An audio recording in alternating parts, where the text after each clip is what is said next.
Haleluya. Selamat pagi dan salam sejahtera bagi kita semua. Bersyukur kepada Tuhan kalau pada pagi hari ini kita ada semua karena anugerah. Begitu sepanjang hari ini sebelum kita akan melakukan segala aktivitas kita akan membaca dan merenungkan firman Tuhan. Kita berdoa. Terima kasih Tuhan untuk sepanjang malam Engkau telah menjaga kami, melindungi kami. Pada pagi hari ini kami percaya Tuhan, kalau kami boleh bangun semua karena kemurahan Tuhan. Semua karena anugerah Tuhan. Untuk itu Tuhan, kami akan membaca dan merenungkan firman-Mu. Tuhan kuasai hati kami, beri kami pengertian Tuhan. Sehingga apa yang kami baca Tuhan tidak akan menjadi sia-sia dalam hidup kami dapat praktekkan Tuhan, sehingga kami boleh menjadi pelaku firman-Mu. Di dalam nama Tuhan Yesus kami berdoa. Haleluya. Amin. Saudaraku yang diberkati oleh Tuhan, buka Alkitab kita di dalam Injil Lukas. Injil Lukas ayat yang ke-22 hingga ayat yang ke-24. Saya baca di dalam nama Tuhan. Siapa yang diselamatkan? Kemudian Yesus berjalan keliling dari kota ke kota dan dari desa ke desa sambil mengajar dan meneruskan perjalanannya ke Yerusalem.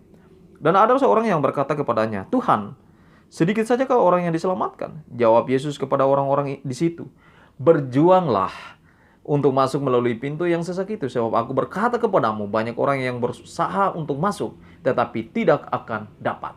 Nah, perenungan kita pada pagi hari ini terambil di ayat yang ke-24 yang mengatakan, jawab Yesus kepada orang-orang di situ, "Berjuanglah untuk masuk melalui pintu yang sesak itu, sebab aku berkata kepadamu, banyak orang yang akan berusaha untuk masuk tetapi tidak akan dapat." Nah, saudara yang berkati oleh Tuhan, pada pagi hari ini kita akan berbicara tentang perjuangan. Apa itu perjuangan, saudaraku? Perjuangan adalah usaha untuk merebut sesuatu, atau juga boleh dikatakan bahwa usaha yang penuh dengan kesukaran, penuh dengan rintangan, penuh dengan bahaya. Itu yang disebut dengan perjuangan. Ya, kalau tidak ada rintangan, kalau tidak ada kesukaran, bukan perjuangan namanya, saudaraku. Nah, saudara berkati oleh Tuhan, untuk itu kita akan berjuang. Ya, berjuang selama kita masih ada di dunia ini, kita akan terus berjuang agar supaya keselamatan itu akan selalu menjadi bagian dalam kehidupan kita. Pertanyaannya, kita berjuang dalam hal apa?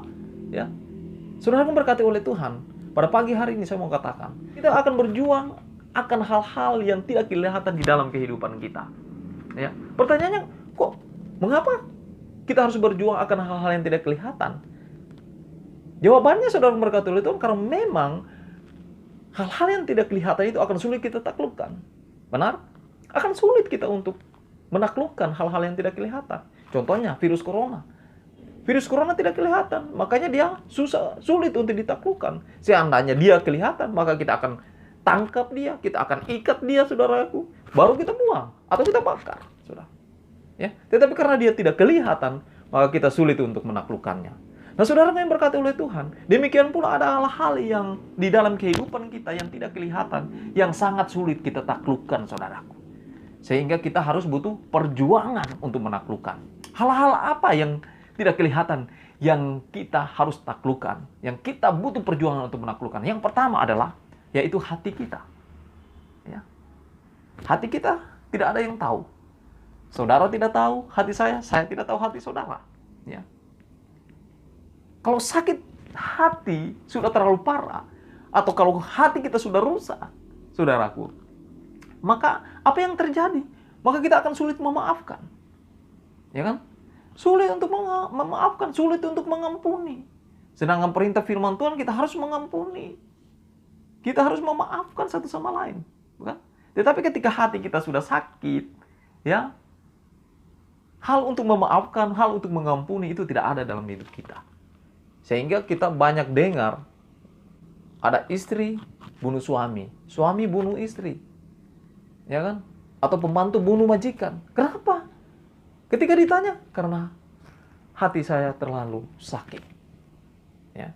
Kemudian saudara berkati oleh Tuhan, kalau hati kita sudah sakit, akan mudah merencanakan kejahatan terhadap orang lain. Benar tidak? Iya kan? Akan mudah merencanakan kejahatan terhadap orang lain ketika kita sudah sakit hati. Ya. Pendeta, saya sampai akhir hidup saya pun, saya tidak akan omong dengan dia. Oh, kok kenapa bisa begitu? Karena saya sudah terlanjur sakit hati. Saya pernah dikecewakan. Saya pernah diduakan. Saya pernah dikhianati. Saya sudah sakit hati. Mengapa semua terjadi? Karena hati kita sudah rusak. Karena hati kita sudah terlanjur sakit. Saudara berkata oleh Tuhan. Dan yang kedua, hal apa yang tidak kelihatan dalam hidup kita? Yang kedua adalah pikiran kita.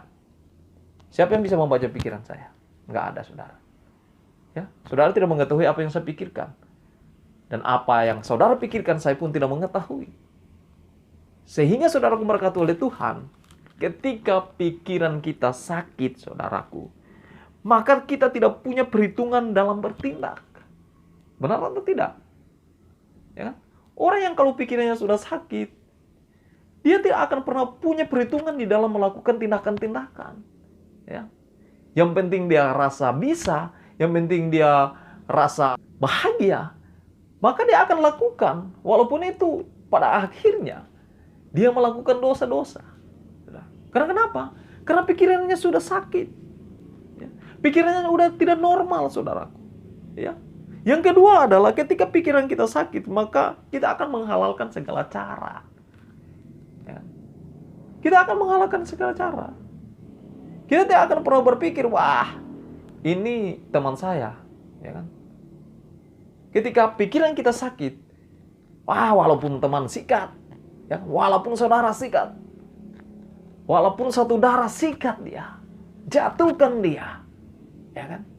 Walaupun sesama hamba Tuhan sikat dia, jatuhkan dia, singkirkan dia. Saudara. Karena kenapa? Karena pikiran kita sudah sakit. Ini yang harus kita taklukkan dalam hidup kita. Kita butuh perjuangan. Yang ketiga, apa hal-hal yang tidak kelihatan? Yaitu hawa nafsu kita. Hawa nafsu di sini bukan hanya berbicara tentang seks. Tidak, saudara. Ya. Hawa nafsu di sini banyak hal, saudara. Hawa nafsu kita makan. Hawa nafsu ingin memiliki, ya kan?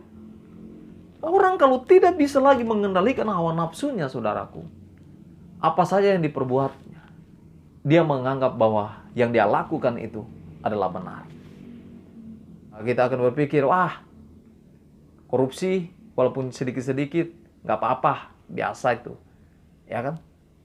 Kita seorang pelayan, kalau lakukan dosa sedikit kecil-kecil nggak apa-apa, biasa itu. Saya kan manusia. Karena kenapa? Karena kita sudah dikuasai oleh hawa nafsu kita yang tidak baik.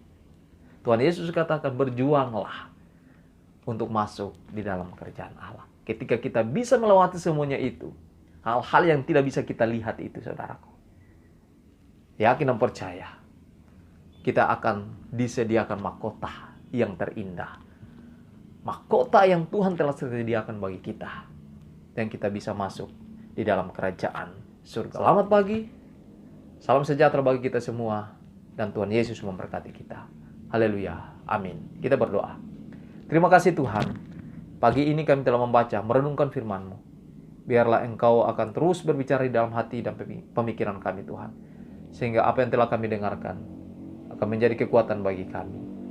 Tuhan, ini doa kami. Dalam nama Tuhan Yesus kami berdoa. Haleluya. Amin.